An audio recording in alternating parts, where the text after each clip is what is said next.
Paika ordinance की बात करेंगे जिसके ऊपर वज़ीर आज़म इमरान खान ने मुफस्सल तरीके से कल इसको जस्टिफाई किया अपने खिताब में और ये कहा कि ये चाइल्ड पोर्नोग्राफी के खिलाफ सोशल मीडिया के ऊपर जो सोशल मीडिया का गलत इस्तेमाल किया जा रहा है या जो काबिल एतराज़ मवाद है उसके ख़िलाफ़ और फिर ब्लैकमेल करने वालों के ख़िलाफ़ है। उन्होंने एग्जांपल्स दे के भी बताया कि किस तरह से कीचड़ उछाला गया कुछ शख्सियात के ऊपर और कानून पूरी तरह से या मजबूत कानून ना होने की वजह से उनको भी अजियत का सामना करना पड़ा और ये कोर्ट ऑफ लॉ में केसेस बड़ी देर तक चलते रहते हैं, प्रूव नहीं हो पाते।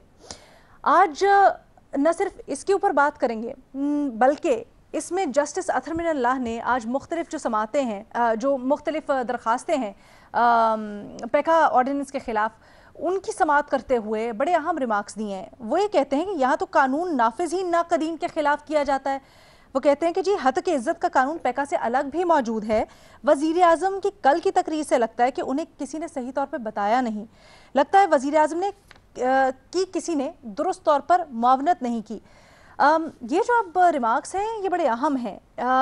ये सवाल उठाते हैं जहन में कि वज़ीर आज़म जिन चीज़ों का हवाला दे रहे हैं और पैका कानून को और इसमें जो तरमीम की गई है ख़ास तौर पर को जिन चीज़ों से जोड़ रहे हैं क्या वो दुरुस्त भी हैं या नहीं, और क्या वो वाकई में इन चीज़ों के तदारुक के लिए इस्तेमाल होंगी या फिर मज़ीद बिगाड़ पैदा करेंगी।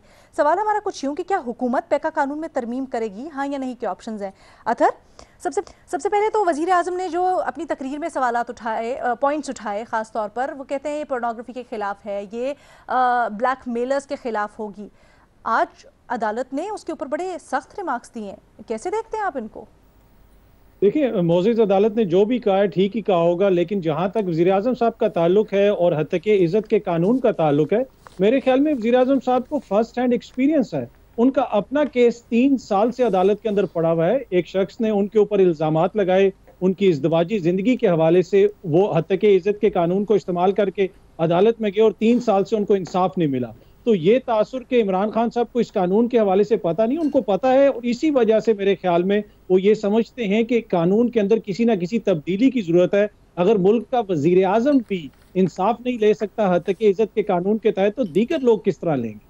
यहाँ पे मसला ये है कि अगर आप गुज़िश्ता 3 सालों के दौरान देख लें, अब अगर इस कानून के अंदर कोई ऐसी चीज़ है जो काबिल एतराज़ है, यकीनन मोअज़्ज़ज़ अदालत भी गाइड करेगी, उसमें तब्दीली भी की जा सकती है, लेकिन हमारे जो मुल्क के हालात हैं हमें उसको भी देखना पड़ेगा। देखें, 3 साल से आप हुकूमत की कारकर्दगी के ऊपर तनकीद करें, हुकूमत की गवर्नेंस के मसाइल हैं, दीगर मसाइल हैं, हुकूमत बहुत सारे आप कह सकते हैं कामों में पीछे रह गई है, उसकी कारकर्दगी बुरी है, लेकिन यहाँ पे किस किस्म की चीज़ें होती रही। ज़ाती ज़िंदगी को टारगेट किया जाता रहा, खुदा ना खास्ता ये साबित करने की कोशिश की जाती रही कि खातून अव्वल कोई जादू टोना करती हैं। इस किस्म की बातें, इस किस्म के तज्जिए, इस किस्म की खबरें, अगर कोई नया वजीर भी लगे तो खबर अगले दिन किस किस्म की या तज्जिया किस किस्म का आता है कि कोई काफ के सबसे बड़े जिन के मंजिले बेटे के कहने के ऊपर एक नेक शख्स को लगा दिया गया। इस किस्म की बातें होती हैं। तो ये यकीनन किसी भी माशरे के अंदर ये काबिल कबूल नहीं है। जहां तक फौजदारी डेफेमेशन या फौजदारी हद के इज्जत का ताल्लुक है, वो तो मगरबी माशरों में भी है और कुछ ममालिक में अब खत्म हो गई है। तो हमें अपने मारूजी हालात को देख के कानून बनाने पड़ेंगे। इसके ऊपर हमने पहले भी इसके ऊपर हमने पहले भी बात की थी, आप सही कह रहे हैं, लेकिन कुछ बहुत से ऐसे ममालिक हैं, इससे पहले भी इस्लामाबाद हाई कोर्ट ने ऑब्जर्व किया था, हमने भी डिस्कशन की थी कि क्रिमिनल डेफेमेशन के ऊपर तो बहुत से ममालिक अब एतराज़ात भी उठा रहे हैं, यहाँ तक कि कानून वापस भी कर दिया है।